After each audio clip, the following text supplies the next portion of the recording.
Salut, dans cette vidéo, je vais vous présenter un petit appareil qui s'appelle un oxymètre et qui peut sauver la vie des personnes les plus fragiles. C'est un appareil qui, en plus de mesurer le pouls, mesure le taux de saturation d'oxygène dans votre sang. Alors pourquoi est-ce que ce petit appareil peut sauver la vie de personnes fragiles? Parce que le coronavirus ou d'autres affections respiratoires peuvent provoquer chez certaines personnes ce qu'on appelle l'hypoxie heureuse, c'est-à-dire une baisse du taux de saturation d'oxygène dans le sang sans qu'ils ressentent eux-mêmes un essoufflement. Donc l'intérêt de cet appareil, c'est de mesurer votre taux de saturation en oxygène, qui normalement devrait être à 98-99%, mais si jamais il passe en dessous de 95% et sans que vous ressentiez un essoufflement, eh bien, il est conseillé d'aller voir son médecin ou même d'aller à l'hôpital pour se faire prendre en charge et de ne pas attendre d'être essoufflé, parce que c'est ce qui s'est passé pour certaines personnes en France, c'est qu'ils ont attendu d'être essoufflés pour aller voir leur médecin et parfois c'était trop tard. L'IHU de Marseille, ils ont toujours utilisé cet appareil dès le début, qui préconisait aux gens qui présentaient des symptômes du Covid de se faire surveiller leur taux de saturation d'oxygène dans le sang grâce à ce petit appareil.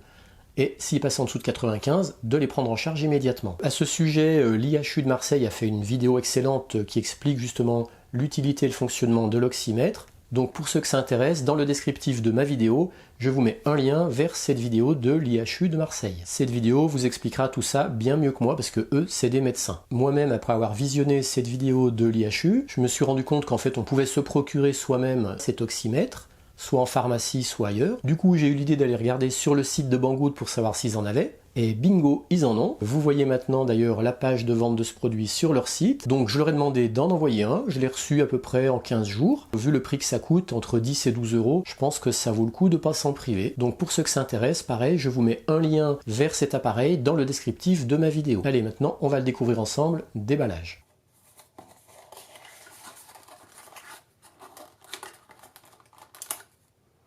Ça, c'est un contrôle qualité. Ça, c'est l'oxymètre. On a une petite sangle. Et on a une notice. La notice, elle est en plusieurs langues, dont le français. Donc ça, c'est une bonne nouvelle. Alors, regardons l'appareil. Il y a un petit film de protection. Je vais l'enlever. Alors, voilà comment ça marche. Ici, on a une pince. On vient appuyer. Et on vient tout simplement insérer comme ça le doigt jusqu'au bout. Il faut vraiment aller tout embuter jusqu'au fond avec l'ongle sur la partie du dessus. Ici on a l'écran, donc l'ongle du même côté que l'écran. Donc pas comme ça, mais comme ça. Cet appareil fonctionne avec deux piles AAA qui ne sont pas livrées avec. Donc on les insère ici. Donc pour ouvrir, il suffit de faire glisser comme ça, il y a une petite flèche. Voilà. On insère les piles en respectant le sens de polarité. On voit qu'il n'y a qu'un seul bouton, c'est ce bouton-là, qui va servir à la fois à la mise sous tension et également à procéder à des réglages dans les menus par des appuis brefs ou des appuis longs. Donc ça, on le verra tout à l'heure. D'abord, on va commencer par une petite démonstration. Donc j'insère mon index bien au fond. Il faut veiller à ce que tout le doigt appuie bien sur l'appareil. Et puis je mets sous tension. Et c'est parti.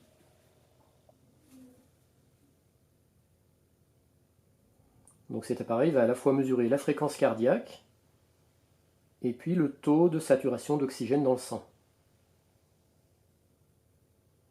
Donc il faut laisser quelques instants pour faire la mesure.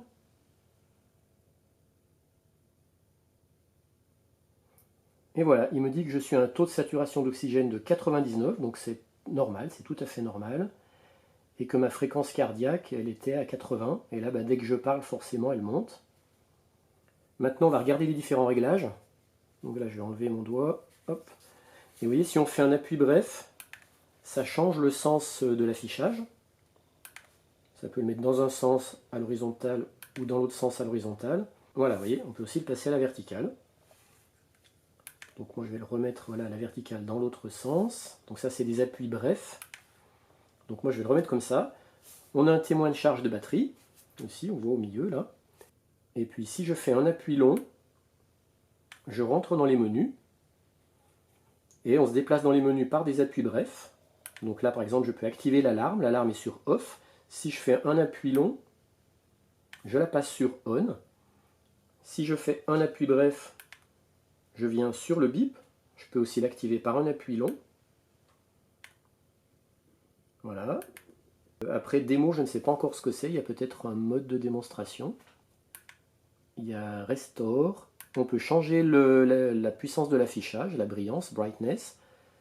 Moi je l'ai mis sur 4, mais vous voyez si je fais un appui long, je passe à 1.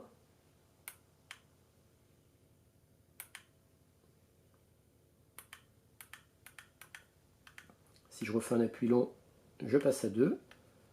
Un appui long, 3, appui long, 4. Voilà, moi je vais le mettre sur 4.